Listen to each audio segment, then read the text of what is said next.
지금 이 순간에도 뉴스를 켜면 한 나라의 이름이 반복됩니다. 이스라엘. 미사일이 날아오고 사이렌이 울리고 사람들이 대피합니다. 어제도 그랬고 오늘도 그렇고 아마 내일도 그럴 것입니다.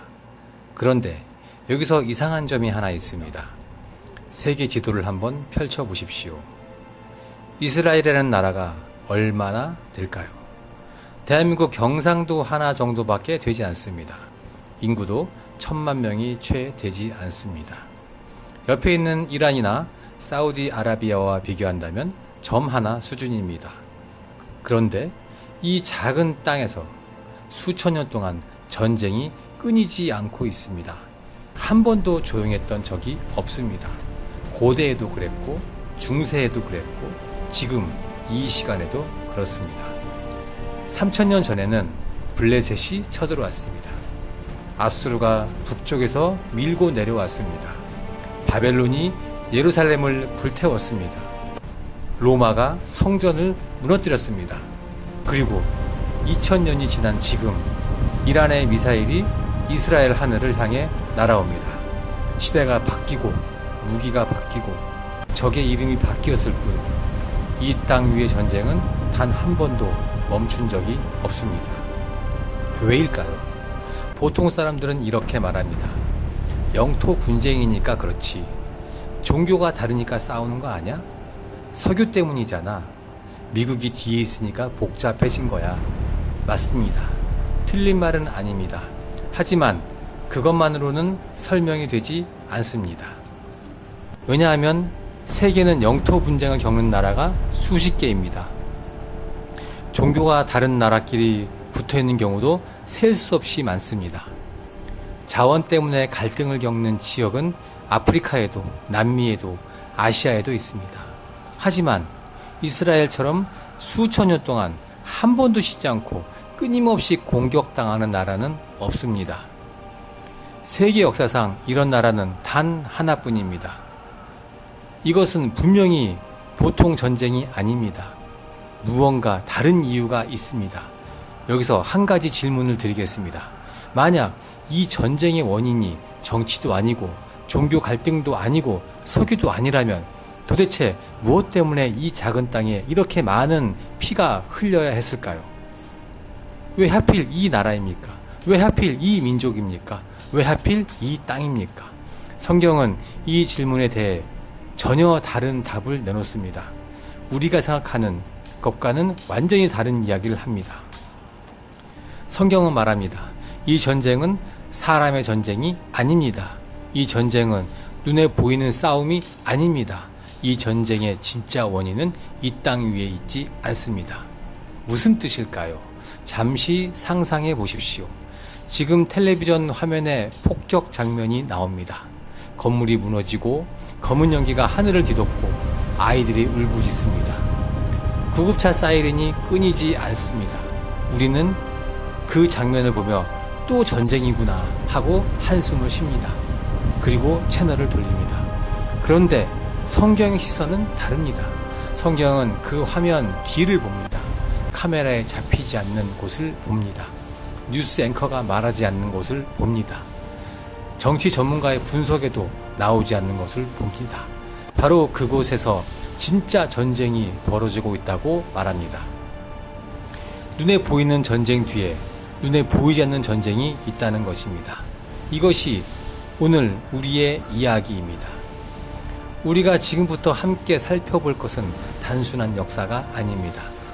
중동 정세 분석도 아닙니다. 정치적 입장도 아닙니다. 성경이 수천 년 전부터 기록해 놓은 하나의 거대한 흐름입니다. 이 흐름을 알면 지금 뉴스에서 벌어지는 일들이 전혀 다르게 보이기 시작합니다. 그동안 복잡하게만 느꼈던 중동 뉴스가 하나의 줄기로 연결됩니다. 아, 이게 그래서 그런 거였구나. 그 순간이 반드시 오게 됩니다. 자, 지금부터 시작하겠습니다. 이 작은 나라 이스라엘의 전쟁이 멈추지 않는 진짜 이유, 성경이 말하는 그 충격적인 답을 지금부터 하나씩 열어보겠습니다. 준비되셨습니까? 성경 속으로 들어갑니다. 지금부터 하나의 성경 구절을 읽어보겠습니다. 이 구절 하나가 이스라엘 전쟁을 바라보는 여러분의 눈을 완전히 바꿔놓을 것입니다. 준비가 되셨으면 귀를 기울여 주십시오. 에베소서 6장 12절입니다. 우리의 씨름은 혈과 육을 상대하는 것이 아니요 통치자들과 권세들과 이 어둠의 세상 주관자들과 하늘에 있는 악의 영들을 상대함이라. 이 말씀을 천천히 다시 한번 읽어보십시오. 혈과 육이 아니라고 했습니다. 사람이 아니라고 했습니다. 피와 살로 이루어진 존재가 적이 아니라고 했습니다. 그렇다면 도대체 누구와 싸우고 있다는 것입니까? 통치자들, 권세들, 어둠의 세상 주관자들, 하늘에 있는 악의 영들. 성경은 분명하게 이름을 대고 있습니다. 돌려 말하지 않습니다. 이 전쟁의 상대는 사람이 아니라 보이지 않는 영적 세력이라고 말입니다. 이것이 무엇을 의미하는지 한번 생각해 보겠습니다. 우리가 뉴스에서 보는 것은 탱크입니다. 미사일입니다. 군인입니다. 카메라는 무너진 건물을 비추고 기자는 사상자 숫자를 보도합니다. 정치 분석가는 어느 쪽이 먼저 공격했는지를 따집니다. 국제사회는 성명서를 내고 휴전을 촉구합니다. 소셜미디어에서는 양쪽 편을 들며 댓글 전쟁이 벌어집니다. 모두가 눈에 보이는 것만 이야기합니다. 누가 옳고 누가 그른지, 누가 먼저 시작했는지, 어떻게 끝낼 수 있는지. 그런데 성경은 전혀 다른 곳을 가리킵니다. 이 모든 것 뒤에 다른 차원의 싸움이 있다고 말합니다. 우리가 보고 있는 것은 전쟁의 결과일 뿐이라는 것입니다. 진짜 전쟁은 카메라에 잡히지 않는 곳에서 이미 시작되었다는 것입니다. 비유를 하나 들어보겠습니다. 바다 위에 거대한 파도가 칩니다. 높이가 10m, 20m. 배가 흔들리고 사람들이 비명을 지릅니다. 우리 눈에는 파도만 보입니다. 하지만 그 파도를 만든 것은 바다 깊은 곳의 지각 변동입니다. 해저 수천 미터 아래에서 대륙판이 움직이고 그 엄청난 힘이 수면 위로 올라온 것입니다. 파도는 결과입니다. 원인은 깊은 곳에 있습니다. 이스라엘 전쟁도 마찬가지입니다. 우리 눈에 보이는 폭격, 미사일, 전투, 이 모든 것은 수면 위의 파도입니다. 진짜 원인은 훨씬 더 깊은 곳에 있습니다. 성경은 그 깊은 곳을 영적 세계라고 부릅니다. 이것을 가장 생생하게 보여주는 장면이 구약 성경에 있습니다. 다니엘서 10장입니다. 이 장면은 정말 놀랍습니다. 다니엘이 하나님께 기도합니다. 간절하게 온 마음을 다해 21일 동안 금식하며 기도합니다. 먹지도 않고 마시지도 않고 오직 하나님만 붙잡고 부르짖습니다. 그런데 응답이 오지 않습니다. 하루가 지나고 일주일이 지나고 열흘이 지나도 하늘은 조용합니다. 보통 사람이라면 포기했을 것입니다. 하나님이 안 들으시나 보다 하고 돌아섰을 것입니다. 하지만 다니엘은 포기하지 않았습니다. 그리고 21일째 되는 날 마침내 천사가 나타납니다. 그 천사의 모습은 눈이 횃불 같고 얼굴이 번개 같았습니다. 주변에 있던 사람들은 그 기운만 느끼고도 벌벌 떨며 도망쳤습니다. 다니엘조차 힘이 빠져 땅에 엎드렸습니다. 그리고 천사가 이렇게 말합니다. 다니엘아, 두려워하지 말라. 내가 기도한 첫날부터 내 말이 이미 들렸다. 그런데 바사 왕국의 군주가 21일 동안 나를 막았다. 미가엘이 와서 도와주었기에 내가 이제야 올 수 있었다. 이 말씀을 잘 들어보십시오. 기도는 첫날부터 들렸습니다. 하나님은 즉시 천사를 보내셨습니다. 그런데 그 천사가 오는 길을 누군가가 막았습니다. 바사 왕국의 군주. 이것은 페르시아의 인간왕을 말하는 것이 아닙니다. 페르시아라는 제국 위에 군림하고 있는 영적 존재를 말하는 것입니다. 하나님의 천사도 21일 동안이나 막을 수 있을 만큼 강력한 어둠의 세력입니다. 결국 대천사 미가엘이 직접 와서 도와준 후에야 겨우 뚫고 올 수 있었습니다. 이 장면이 보여주는 것은 분명합니다. 이 세상에는 눈에 보이지 않는 영적 전쟁이 실제합니다. 나라와 나라 위에, 민족과 민족 위에 영적 권세들이 존재합니다. 그리고 그 보이지 않는 전쟁의 한가운데에 하나님의 계획이 놓여 있습니다. 다시 에베소서로 돌아가 보겠습니다. 바울은 이 말씀을 쓰면서 씨름이라는 단어를 사용했습니다. 원래 헬라어로 팔레라고 합니다. 씨름이라는 것은 멀리서 총을 쏘는 전쟁이 아닙니다. 몸과 몸이 부딪히는 숨결이 느껴질 만큼 가까운 거리에서 벌어지는 싸움입니다. 상대의 힘을 온몸으로 느끼면서 한순간도 방심할 수 없는 싸움입니다. 손을 놓는 순간 바로 넘어집니다. 바울이 말하고 있는 것은 이것입니다. 이 영적 전쟁은 먼 나라의 먼 이야기가 아닙니다. 지금 이 순간 바로 여기에서 벌어지고 있는 가장 가까운 싸움입니다. 이스라엘 땅 위에서도 그리고 이스라엘 땅 너머에서도 우리가 뉴스를 볼 때마다 기억해야 할 것이 있습니다. 화면에 보이는 것이 전부가 아닙니다. 미사일 뒤에 보이지 않는 손이 있습니다. 폭격 뒤에 보이지 않는 의도가 있습니다. 휴전 뒤에도 평화협정 뒤에도 눈에 보이지 않는 긴장은 결코 사라지지 않습니다. 그리고 그 모든 어둠의 힘이 하나의 목표를 향해 집요하게 움직이고 있습니다. 세계에는 수많은 민족이 있습니다. 수천 개의 나라가 있고 수만 개의 부족이 있습니다. 역사 속에서 태어나고 사라진 제국만 해도 셀 수 없이 많습니다. 그런데 왜 하필 이스라엘입니까? 왜 이 민족만 이렇게 끊임없이 공격당합니까? 왜 이 민족만 멸망당하고 흩어지고 학살당하고 그러고도 다시 일어납니까? 이것은 우연이 아닙니다. 반드시 이유가 있습니다. 이 질문의 답은 성경의 가장 처음에 나옵니다. 창세기 12장입니다. 하나님이 한 사람을 부르십니다. 아브라함입니다. 당시 그의 이름은 아브람이었습니다. 메소포타미아 갈대아 우르라는 곳에 살고 있던 평범한 사람이었습니다. 특별한 능력이 있었던 것도 아닙니다. 군대를 가진 것도 아닙니다. 왕도 아니었고 제사장도 아니었습니다. 그냥 한 명의 사람이었습니다. 그런데 어느 날 하나님이 이 사람에게 말씀하십니다. 너는 내 고향과 친척과 아버지의 집을 떠나 내가 내게 보여줄 땅으로 가라. 내가 너로 큰 민족을 이루고 내게 복을 주어 내 이름을 창대하게 하리니 너는 복이 될지라.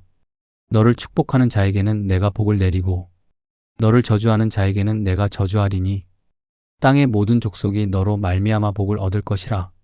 잠시 멈추고 이 말씀을 천천히 들어보십시오. 이것은 단순한 약속이 아닙니다. 개인에게 주신 축복이 아닙니다. 하나님이 인류 역사 전체를 향해 선언하신 거대한 계획입니다.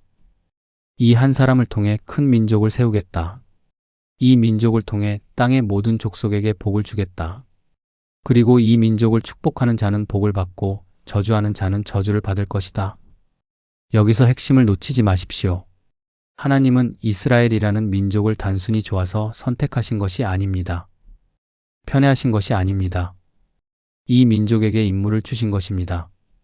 하나님의 말씀을 보존하고 하나님의 계획을 이 땅에 전달하는 통로로 삼으신 것입니다. 쉽게 말해서 하나님이 인류를 구원하시기 위한 파이프라인을 놓으신 것입니다. 그 파이프라인이 바로 이스라엘입니다. 실제로 그렇게 되었습니다. 성경은 이스라엘 민족을 통해 기록되었습니다. 하나님의 율법이 시내산에서 이 민족에게 주어졌습니다. 이사야, 예레미야, 에스겔, 다니엘, 수많은 선지자들이 이 민족 가운데서 일어났습니다. 그리고 가장 결정적으로 예수 그리스도가 이 민족의 후손으로 이 땅에 오셨습니다. 유다 지파의 혈통을 따라 베들레헴이라는 이스라엘의 작은 마을에서 태어나셨습니다. 다시 말해서 이스라엘은 하나님의 구원 계획이 이 땅에 실현되는 무대입니다. 이 민족이 없으면 성경도 없고 율법도 없고 선지자도 없고 메시아도 없습니다. 하나님의 계획 전체가 이 민족이라는 하나의 줄기를 통해 흘러가도록 설계되어 있습니다. 그렇다면 이제 한 가지가 명확해집니다. 만약 누군가가 하나님의 계획을 무너뜨리고 싶다면 가장 먼저 공격해야 할 대상이 어디이겠습니까? 파이프라인을 끊으면 됩니다. 줄기를 잘라버리면 됩니다. 바로 이스라엘입니다. 이 민족을 없애면 하나님의 약속이 무너집니다. 이 민족을 흩으면 하나님의 계획이 중단됩니다. 이 땅을 차지하면 하나님의 무대가 사라집니다. 그래서 이스라엘은 항상 공격받는 것입니다. 아무 이유 없이 미움을 받는 것처럼 보이지만 사실은 가장 분명하고 가장 깊은 이유가 있는 것입니다. 시편 83편에 이런 말씀이 있습니다. 그들이 말하기를 오라 우리가 그들을 끊어 민족이 되지 못하게 하여 이스라엘의 이름으로 다시는 기억되지 못하게 하자 하나이다. 이 말씀이 언제 기록되었는지 아십니까? 약 3000년 전입니다. 그런데 이 말이 지금 이 시대에도 그대로 반복되고 있습니다. 이스라엘을 지도에서 지우겠다는 선언, 이스라엘이라는 이름 자체를 없애겠다는 협박, 이것은 고대의 기록이 아닙니다. 21세기 뉴스에서 들을 수 있는 현재 진행형 말입니다. 왜 이렇게까지 하는 것입니까? 작은 나라 하나를 왜 온 세상이 둘러싸고 이렇게 집요하게 없애려 하는 것입니까? 성경의 답은 분명합니다. 이스라엘은 하나님의 계획의 중심이기 때문입니다. 이 민족이 서 있는 한 하나님의 약속은 유효합니다. 이 민족이 존재하는 한 하나님의 계획은 멈추지 않습니다. 그래서 어둠의 세력은 이 민족을 향해 수천 년 동안 같은 질문을 던지는 것입니다. 어떻게 하면 이 민족을 없앨 수 있을까? 하지만 결과는 항상 같았습니다. 애굽이 시도했습니다. 10가지 재앙과 함께 무너졌습니다. 아수르가 시도했습니다. 하룻밤에 18만 5천 명의 군대가 전멸했습니다. 바벨론이 예루살렘을 불태웠지만 70년 후 이스라엘은 돌아왔습니다. 페르시아 시대의 하만이 민족 전체를 학살하려 했지만 에스더의 손에 의해 뒤집어졌습니다. 헬라가 짓밟았고 로마가 성전을 무너뜨리고 민족을 전 세계로 흩었습니다. 2000년 동안 나라 없이 떠돌았습니다. 그런데 1948년 이스라엘은 다시 세워졌습니다. 역사상 단 한 번도 없었던 일입니다. 2000년 만에 같은 땅에 같은 이름으로 같은 민족이 돌아온 것입니다. 이것이 우연입니까? 아닙니다.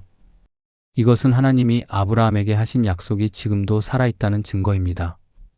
수천 년의 세월도 어떤 제국도 어떤 전쟁도 어떤 어둠의 세력도 이 약속을 꺾지 못했습니다. 이것이 성경이 말하는 이스라엘이 공격받는 이유입니다. 모든 제국은 사라졌습니다. 이스라엘만 남았습니다. 지금부터 이야기할 내용은 중동 전쟁의 뿌리입니다. 뉴스에서는 절대 말해주지 않는 이야기입니다. 정치 분석가도 역사학자도 국제 전문가도 잘 다루지 않는 이야기입니다. 하지만 성경은 이 이야기를 창세기에서부터 아주 분명하게 기록하고 있습니다. 모든 것은 한 가정에서 시작되었습니다. 아브라함의 가정입니다. 앞에서 말씀드린 것처럼 하나님은 아브라함에게 약속하셨습니다. 내게서 큰 민족이 나올 것이다. 그런데 문제가 있었습니다. 아브라함에게는 아이가 없었습니다. 아내 사라는 나이가 많았고 의학적으로 임신이 불가능한 상태였습니다. 두 사람 모두 늙었습니다. 상식적으로는 아이를 가질 수 없는 나이였습니다. 해가 지나고 또 해가 지났습니다. 5년이 지나고 10년이 흘렀습니다. 하나님의 약속은 분명히 있었지만 아이는 오지 않았습니다. 하늘은 조용했습니다. 그때 사라가 아브라함에게 한 가지 제안을 합니다. 창세기 16장의 이야기입니다. 내 여종 하갈에게 들어가라. 내가 혹 그로 말미암아 자녀를 얻을까 하노라. 사라는 하나님의 약속을 기다리다 지쳤습니다. 언제까지 기다려야 하는 거지? 혹시 내가 잘못 들은 건 아닐까? 그래서 인간적인 방법을 선택한 것입니다. 당시 고대 근동 문화에서는 허용되는 관습이었습니다. 하지만 이것은 하나님의 방법이 아니었습니다. 하나님의 시간표가 아니었습니다. 아브라함은 사라의 말을 따랐습니다. 그리고 하갈에게서 아들이 태어납니다. 이름은 이스마엘입니다. 하나님이 들으셨다는 뜻입니다. 아브라함은 기뻐했을 것입니다. 드디어 아들이 생겼으니까요. 이 아이가 약속의 아들이구나 하고 생각했을 수도 있습니다. 하지만 하나님의 대답은 달랐습니다. 13년이 더 지난 후 아브라함이 99세가 되었을 때 하나님이 다시 나타나셔서 말씀하십니다. 창세기 17장입니다. 내 아내 사라가 내게 아들을 낳으리니 이름을 이삭이라 하라. 내가 그와 내 언약을 세우리니 영원한 언약이 되리라. 이 말씀을 잘 들어보십시오. 하나님은 이스마엘이 아니라 아직 태어나지도 않은 이삭을 약속의 아들로 지목하셨습니다. 이스마엘은 아브라함의 아들이지만 약속의 계보에는 들어가지 않습니다. 이삭이 약속의 씨앗입니다. 이것이 갈등의 시작입니다. 같은 아버지에게서 태어난 두 아들, 하나는 약속의 아들, 하나는 그렇지 않은 아들, 하나는 하나님의 계획 안에 있고 하나는 그 밖에 있습니다. 이 구분이 모든 것을 갈라놓았습니다. 창세기 21장에 결정적인 장면이 나옵니다. 마침내 이삭이 태어났습니다. 사라가 90세에 아들을 낳은 것입니다. 누가 봐도 불가능한 일이었습니다. 하나님의 약속이 그대로 이루어진 것입니다. 그런데 이삭이 젖을 떼는 날 큰 잔치가 벌어졌습니다. 온 집안이 기뻐하고 있었습니다. 그 자리에서 사라가 무언가를 봅니다. 이스마엘이 이삭을 놀리고 있었습니다. 성경 원문에는 이스마엘이 이삭을 희롱했다고 기록되어 있습니다. 이 단어가 단순한 장난이 아니었다는 것을 많은 학자들이 지적합니다. 조롱이었습니다. 비웃음이었습니다. 약속의 아들에 대한 멸시였습니다. 사라는 분노했습니다. 그리고 아브라함에게 요구합니다. 이 여종과 그 아들을 내쫓으라. 이 여종의 아들은 내 아들 이삭과 함께 기업을 얻지 못하리라. 이 말에 아브라함의 마음이 찢어졌습니다. 이스마엘도 자기의 아들이니까요. 13년 동안 함께한 아들입니다. 사랑하지 않을 수가 없었습니다. 하지만 하나님이 아브라함에게 말씀하십니다. 그 일로 근심하지 말라. 사라가 내게 이른 말을 다 들으라. 이삭에게서 나는 자라야 내 씨라 칭할 것이다. 결국 하갈과 이스마엘은 광야로 쫓겨납니다. 이른 아침 아브라함은 떡과 물 한 가죽 부대를 하갈의 어깨에 메어주고 아이와 함께 내보냈습니다. 뜨거운 브엘세바 광야 한가운데로 내몰린 것입니다. 이 장면을 상상해 보십시오. 어머니 하갈이 아들을 안고 광야에서 울고 있습니다. 물이 떨어졌습니다. 아이가 죽어가고 있습니다. 입술이 갈라지고 숨이 거칠어지고 있습니다.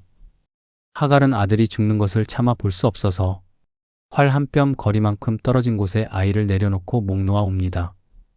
그때 하나님이 하갈의 울음을 들으셨습니다. 두려워하지 말라. 내가 그 아이로 큰 민족을 이루게 하리라. 그리고 하갈의 눈을 여시니 우물이 보였습니다. 하나님은 이스마엘을 버리지 않으셨습니다. 이스마엘에게도 큰 민족의 약속을 주셨습니다. 하지만 언약의 계보는 이삭에게 있었습니다.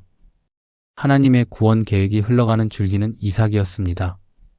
바로 이 지점에서 수천 년 동안 이어질 갈등의 씨앗이 심어졌습니다. 이스마엘의 후손들은 아람 민족의 조상이 되었습니다. 이삭의 후손들은 이스라엘 민족이 되었습니다. 같은 아버지 아브라함에게서 나왔지만 두 갈래의 길은 완전히 다른 방향으로 흘러갔습니다. 이것은 단순한 형제 싸움이 아닙니다. 약속의 계보와 그렇지 않은 계보의 충돌입니다. 선택받은 줄기를 향한 질투와 분노와 상처가 수천 년 동안 역사 속에서 반복되고 있는 것입니다. 지금 중동에서 벌어지고 있는 갈등, 이스라엘과 주변 아랍 국가들 사이에 끝나지 않는 긴장, 그 뿌리는 바로 여기에 있습니다. 4,000년 전 아브라함의 장막 안에서 시작된 이 갈등이 오늘날 미사일과 폭격의 형태로 계속되고 있는 것입니다. 역사를 공부하다 보면 가끔 소름이 돋을 때가 있습니다. 같은 일이 반복되기 때문입니다. 우연이라고 하기에는 너무 정확하고 계획이라고 하기에는 너무 거대합니다. 이스라엘의 역사가 정확히 그렇습니다. 이스라엘의 수천 년 역사를 한 줄로 요약하면 이렇습니다. 공격당하고 무너지고 흩어지고 그리고 다시 돌아옵니다. 이 패턴이 한 번 일어난 것이 아닙니다. 두 번도 아닙니다. 세 번도 아닙니다. 수천 년 동안 끊임없이 반복되고 있습니다. 마치 누군가가 이 민족을 없애려고 시도할 때마다 보이지 않는 손이 다시 일으켜 세우는 것처럼 말입니다. 처음부터 살펴보겠습니다. 가장 먼저 애굽입니다. 이스라엘 민족은 요셉 시대에 애굽으로 내려갔습니다. 처음에는 환대를 받았습니다. 하지만 시간이 지나자 새로운 바로가 일어났습니다. 출애굽기 1장에 기록되어 있습니다. 요셉을 알지 못하는 새 왕이 일어나 애굽을 다스리더니 이 바로는 이스라엘 민족을 두려워했습니다. 숫자가 너무 늘어났기 때문입니다. 그래서 학대하기 시작합니다. 강제 노동을 시키고 남자아이가 태어나면 나일강에 던지라고 명령합니다. 민족 전체를 말살하려 한 것입니다. 하지만 결과가 어떻게 되었습니까? 하나님이 모세를 보내셨습니다. 10가지 재앙이 애굽 전역을 덮쳤습니다. 물이 피로 변하고 메뚜기가 하늘을 뒤덮고 3일 동안 흑암이 내렸습니다. 마지막 재앙에 애굽의 모든 장자가 죽었습니다.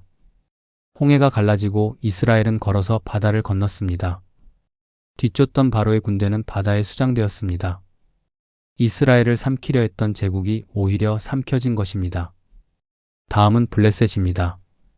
이스라엘이 가나안 땅에 정착한 후 블레셋이라는 강력한 민족이 끊임없이 위협했습니다. 이들은 철기 문명을 가진 군사 강국이었습니다. 이스라엘보다 무기도 좋았고 군대도 강했습니다. 사사기 시대 내내 이스라엘을 괴롭혔습니다. 급기야 골리앗이라는 거인 전사를 앞세워 이스라엘 전체를 조롱했습니다. 40일 동안 아무도 나서지 못했습니다. 온 이스라엘 군대가 두려움에 떨고 있었습니다. 하지만 어린 목동 다윗이 물맷돌 하나를 들고 나섰습니다. 너는 칼과 창과 단창으로 내게 나오거니와 나는 만군의 여호와의 이름으로 내게 나아가노라. 돌 하나가 날아갔습니다. 골리앗의 이마에 박혔습니다. 거인이 쓰러졌습니다. 블레셋의 위협은 그렇게 끝났습니다. 그 다음은 아수르입니다. 기원전 722년 아수르 제국이 북이스라엘을 침공합니다. 사마리아가 함락되었습니다. 북왕국의 10지파가 포로로 끌려갔습니다. 역사에서 사라진 것입니다. 아수르는 여기서 멈추지 않았습니다. 남은 유다 왕국까지 삼키려고 예루살렘을 포위합니다. 산헤립 왕이 18만 5천 명의 대군을 이끌고 왔습니다. 히스기야 왕은 성전에 올라가 옷을 찢고 하나님께 부르짖었습니다. 그날 밤 놀라운 일이 일어났습니다. 열왕기하 19장에 기록되어 있습니다. 그 밤에 여호와의 사자가 나가서 아수르 진영에서 18만 5천 명을 쳤더라.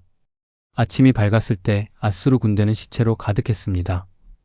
산헤립은 수치 속에 도망쳤고 자기 나라로 돌아가 자기 아들들의 손에 죽었습니다. 그 다음은 바벨론입니다. 기원전 586년 느부갓네살 왕이 예루살렘을 포위합니다. 18개월 동안 포위가 계속되었습니다. 성 안에서는 기근이 극심해져 사람들이 굶어 죽었습니다. 마침내 성벽이 무너졌습니다. 솔로몬이 지은 그 영광스러운 성전이 불에 탔습니다. 백성은 바벨론으로 끌려갔습니다. 이스라엘은 완전히 끝난 것처럼 보였습니다. 하지만 하나님은 예레미야를 통해 미리 말씀하셨습니다. 70년이 차면 너희를 돌아오게 하리라. 그리고 정확히 70년 후 바사왕 고레스가 칙령을 내립니다. 유다 백성은 예루살렘으로 돌아가 성전을 건축하라. 이스라엘은 다시 돌아왔습니다. 폐허 위에 성전을 다시 세웠습니다. 그리고 로마입니다. 기원 후 70년 로마의 디도 장군이 예루살렘을 완전히 파괴합니다. 제2성전이 무너졌습니다. 돌 위에 돌 하나도 남지 않았습니다. 예수님이 말씀하신 그대로였습니다. 유대인들은 전 세계로 흩어졌습니다. 2000년 동안 나라 없이 떠돌았습니다. 그동안 십자군 전쟁의 학살, 스페인 추방령, 러시아의 포그롬, 그리고 홀로코스트, 나치 독일에 의해 유럽에서만 600만 명이 학살당했습니다. 이제 정말 끝인 것 같았습니다. 이번에는 진짜 사라지는 것 같았습니다. 하지만 1948년 5월 14일, 이스라엘은 다시 세워졌습니다. 이 패턴이 보이십니까? 공격, 멸망, 흩어짐, 그리고 회복. 어떤 제국이 와도 어떤 학살이 벌어져도 이 민족은 사라지지 않습니다. 세계사에서 이런 민족은 단 하나도 없습니다. 아수르는 어디에 있습니까? 사라졌습니다. 바벨론은 어디에 있습니까? 사라졌습니다. 로마 제국은 어디에 있습니까? 사라졌습니다. 나치 독일은 어디에 있습니까? 사라졌습니다. 이스라엘을 공격했던 모든 제국은 역사의 먼지가 되었습니다. 하지만 이스라엘은 지금 이 순간에도 존재합니다. 같은 언어를 쓰고 같은 땅에 서 있고 같은 하나님을 부르고 있습니다. 이것이 우연입니까? 성경은 말합니다. 이것은 우연이 아닙니다. 이것은 하나님의 약속이 살아있다는 증거입니다. 이사야 54장 17절의 말씀 그대로입니다.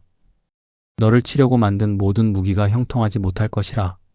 무기는 만들어졌습니다. 수없이 많이. 하지만 단 한 번도 형통하지 못했습니다. 세계에서 가장 많은 전쟁이 벌어진 도시가 어디인지 아십니까? 뉴욕이 아닙니다. 런던이 아닙니다. 베이징도 아닙니다. 예루살렘입니다. 기록에 따르면 이 도시는 역사상 50번 이상 공격당했습니다. 40번 이상 점령당했습니다. 20번 이상 포위당했습니다. 2번 완전히 파괴되었습니다. 그런데도 이 도시는 사라지지 않았습니다. 지금도 그 자리에 같은 이름으로 서 있습니다. 예루살렘. 히브리어로 예루샬라임이라고 합니다. 평화의 도시라는 뜻입니다. 그런데 아이러니하게도 이 도시만큼 평화가 없었던 곳도 없습니다. 평화의 도시라는 이름을 가진 곳에서 가장 많은 피가 흘렸습니다. 이름과 현실이 이렇게 극단적으로 다른 도시는 세계 어디에도 없습니다. 왜일까요? 이 작은 도시가 왜 이렇게 뜨거운 것입니까? 도대체 무엇이 있기에 수천 년 동안 이 도시를 놓고 죽고 죽이는 것입니까? 예루살렘은 면적으로 따지면 서울의 한 구보다 작습니다. 경제적으로 특별한 자원이 있는 것도 아닙니다. 석유가 나오는 것도 아니고 금이 묻혀 있는 것도 아닙니다. 항구도 없고 전략적 군사 요충지라고 보기도 어렵습니다. 세계 경제에 미치는 영향도 미미합니다. 그런데 전 세계가 이 도시를 놓고 싸웁니다. 유대교가 이곳을 성지라고 합니다. 유대인들에게 이곳은 솔로몬 성전이 있던 곳이고 다윗 왕이 통치하던 수도입니다. 기독교가 이곳을 성지라고 합니다. 그리스도인들에게 이곳은 예수님이 십자가를 지시고 부활하신 곳입니다. 이슬람도 이곳을 성지라고 합니다. 무슬림들에게 이곳은 무함마드가 승천했다고 믿는 장소입니다. 세 종교 수십억 명의 사람들이 모두 이 작은 도시를 자기 것이라고 주장합니다. 세계 어디에도 이런 도시는 없습니다. 한 도시를 놓고 세 개의 종교가 수천 년째 충돌하는 곳은 이 지구상의 예루살렘 단 하나뿐입니다. 성경은 이 도시가 왜 이렇게 특별한지 분명하게 말하고 있습니다. 열왕기상 11장 36절에서 하나님이 말씀하십니다. 내 이름을 두려고 택한 성 예루살렘. 역대하 6장 6절에서도 말씀하십니다. 내 이름을 둘 곳으로 예루살렘을 택하였노라. 하나님이 자신의 이름을 두신 곳입니다. 하나님이 직접 선택하신 도시입니다. 세상에 수많은 도시가 있지만 하나님이 내 이름을 두겠다고 말씀하신 곳은 이곳뿐입니다. 이곳은 단순한 종교적 상징이 아닙니다. 하나님의 임재가 머무는 장소로 선언된 곳입니다. 아브라함이 이삭을 바치려 했던 모리아 산이 이곳에 있습니다. 야곱이 하늘의 사다리를 본 그 땅의 연장선상에 있습니다. 솔로몬이 7년에 걸쳐 성전을 지은 곳이 이곳입니다. 다윗이 하나님의 궤를 올려놓고 옷이 벗겨지는 것도 잊은 채 춤을 추며 찬양했던 곳이 이곳입니다. 예수 그리스도가 십자가에 못 박히시고 죽으시고 3일 만에 부활하신 곳이 이곳입니다. 성경의 가장 중요한 사건들이 모두 이 한 도시 안에서 일어났습니다. 그러니 이 도시가 평범할 수가 없습니다. 하나님의 계획이 이 도시를 중심으로 펼쳐져 왔기 때문입니다. 그런데 성경은 이 도시의 미래에 대해서도 놀라운 예언을 하고 있습니다. 스가랴 12장 2절에서 3절입니다. 보라, 내가 예루살렘을 모든 민족 앞에서 취하게 하는 잔을 만들 것이라. 그날에 내가 예루살렘을 모든 민족에게 무거운 돌이 되게 하리니 그것을 드는 자는 다 크게 상할 것이라. 천하 만국이 그것을 치려고 모일 것이라. 이 말씀을 천천히 다시 읽어보십시오. 예루살렘이 모든 민족에게 무거운 돌이 될 것이라고 했습니다. 그것을 드는 자, 즉 이 도시를 차지하려는 자는 다 크게 상할 것이라고 했습니다. 그리고 천하 만국이 이 도시를 치려고 모일 것이라고 했습니다. 이 예언이 약 2500년 전에 기록되었습니다. 그런데 지금 뉴스를 보십시오. 유엔 총회에서 가장 많은 결의안이 쏟아지는 나라가 어디입니까? 이스라엘입니다. 북한보다, 시리아보다, 이란보다 더 많은 결의안이 이스라엘을 향해 나옵니다. 전 세계 국가들이 예루살렘의 지위를 놓고 끊임없이 논쟁하고 있습니다. 대사관을 예루살렘에 둘 것이냐, 텔아비브에 둘 것이냐를 놓고 외교 갈등이 벌어집니다. 어떤 나라는 이스라엘의 수도로 인정하고 어떤 나라는 결사적으로 거부합니다. 이 작은 도시 하나가 국제 정치의 가장 뜨거운 화약고입니다. 스가랴의 예언 그대로입니다. 무거운 돌, 들어올리려 하면 상처를 입는 돌. 천하 만국이 이 도시를 향해 모여들고 있습니다. 2500년 전 한 선지자가 기록한 말씀이 오늘 뉴스에서 그대로 재생되고 있는 것입니다. 예루살렘은 단순한 도시가 아닙니다. 이곳은 하나님의 이름이 있는 곳입니다. 하나님의 계획이 시작되고 완성되는 곳입니다. 성경의 첫 페이지부터 마지막 페이지까지 관통하는 하나의 도시입니다. 그래서 이 도시는 항상 싸움의 중심이 됩니다. 하나님의 이름이 있는 곳을 향해 어둠의 세력이 집중되기 때문입니다. 빛이 가장 강한 곳에 그림자도 가장 짙은 것처럼 하나님의 임재가 가장 강한 이 도시의 전쟁의 그림자도 가장 짙게 드리워져 있습니다. 수천 년 전에 기록된 예언이 지금 이 시간에도 실시간으로 성취되고 있습니다. 예루살렘, 평화의 도시. 하지만 아직 그 이름에 걸맞은 평화는 오지 않았습니다. 성경은 말합니다. 그 평화는 반드시 옵니다. 하지만 그때가 오기 전까지 이 도시는 계속해서 온 세상의 시선이 집중되는 곳으로 남아 있을 것입니다. 지금까지 우리는 긴 여정을 함께 걸어왔습니다. 이스라엘이라는 작은 나라에 왜 전쟁이 멈추지 않는지 그 이유를 성경을 통해 하나씩 살펴보았습니다. 정리해 보겠습니다. 이 전쟁은 영토 싸움이 아닙니다. 이 전쟁은 석유 때문도 아닙니다. 이 전쟁은 종교 갈등으로만 설명할 수 없습니다. 에베소서 6장이 말한 것처럼 이것은 혈과 육의 싸움이 아니라 보이지 않는 영적 권세와의 싸움입니다. 다니엘서 10장에서 본 것처럼 나라와 나라 위에는 보이지 않는 영적 존재들이 있고 그 영적 세계에서 이미 전쟁이 벌어지고 있습니다. 하나님이 아브라함을 부르시고 이스라엘이라는 민족을 세우신 순간부터 이 민족은 하나님의 계획의 중심에 놓였습니다. 하나님의 말씀이 이 민족을 통해 기록되었고 하나님의 율법이 이 민족에게 주어졌고 하나님의 아들 예수 그리스도가 이 민족을 통해 이 땅에 오셨습니다. 그래서 어둠의 세력은 이 민족을 없애려 합니다.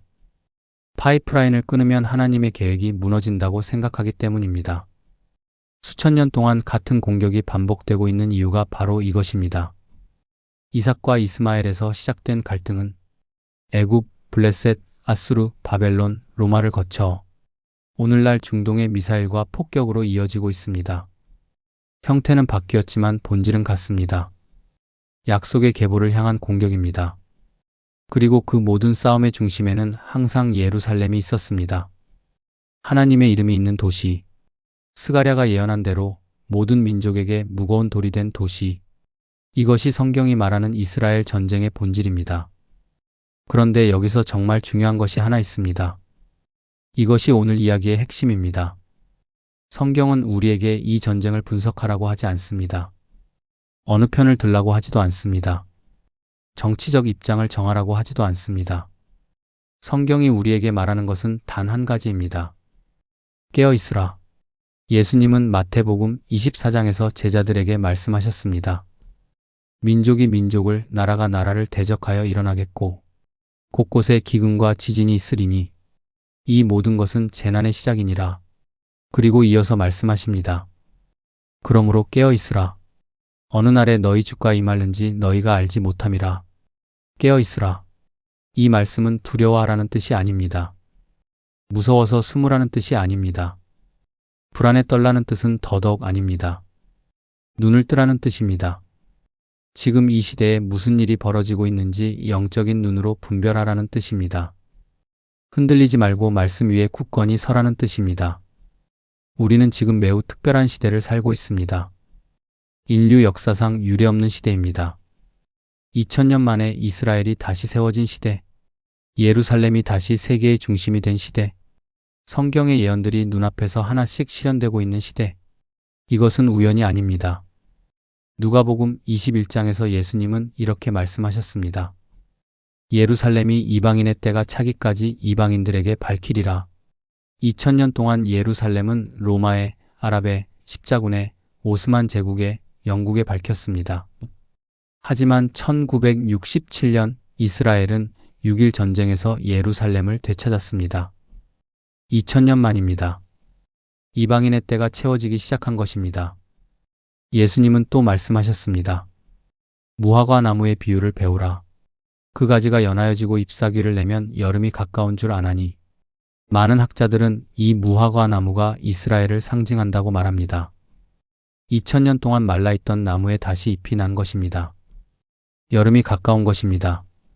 지금 뉴스에서 보이는 모든 사건들, 이스라엘을 둘러싼 전쟁, 이란의 핵 위협, 중동 전체의 긴장, 이 모든 것이 성경이 이미 말해온 거대한 흐름 위에 놓여 있습니다. 카메라가 비추는 것은 그 흐름의 표면일 뿐입니다. 성경을 읽는 사람의 눈에는 다르게 보입니다. 아, 이것이 그 말씀이구나. 아, 이 시대가 바로 그 시대이구나.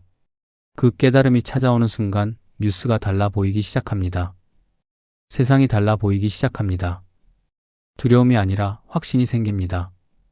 하나님이 이미 모든 것을 알고 계시고 모든 것을 주관하고 계시다는 확신 말입니다. 하나님은 수천 년 전에 이미 모든 것을 말씀하셨습니다. 아브라함에게 하신 약속도, 이스라엘의 회복도, 예루살렘의 운명도, 그리고 마지막 때에 일어날 일들도 단 하나도 빠짐없이 기록해 놓으셨습니다. 그 기록이 지금 한 장 한 장 넘어가고 있습니다. 우리는 바로 그 페이지 위에 살고 있는 사람들입니다. 그래서 성경은 말합니다. 깨어 있으라. 눈을 뜨라. 귀를 열라. 지금 이 시대는 눈에 보이는 것보다 보이지 않는 것이 더 중요한 시대입니다. 지금 우리가 보고 있는 이 모든 사건들, 그냥 스쳐 지나가는 뉴스일까요? 아니면 성경이 이미 수천 년 전부터 말해온 흐름일까요? 그 답은 이미 성경 안에 있습니다. 읽는 자만이 볼 수 있습니다. 듣는 자만이 깨달을 수 있습니다. 오늘 이 긴 영상을 끝까지 들어주신 여러분, 진심으로 감사합니다. 이 영상이 여러분의 마음에 작은 울림이 되었다면 구독과 좋아요, 그리고 알림 설정까지 부탁드립니다. 여러분의 작은 응원 하나하나가 이 채널을 계속 이어가는 큰 힘이 됩니다. 댓글로 여러분의 생각도 나눠주시면 정말 감사하겠습니다. 다음 영상에서 더 깊은 이야기로 찾아뵙겠습니다. 하나님의 말씀 안에서 깨어있는 하루 되십시오. 주님의 평강이 여러분과 함께 하시길 기도합니다.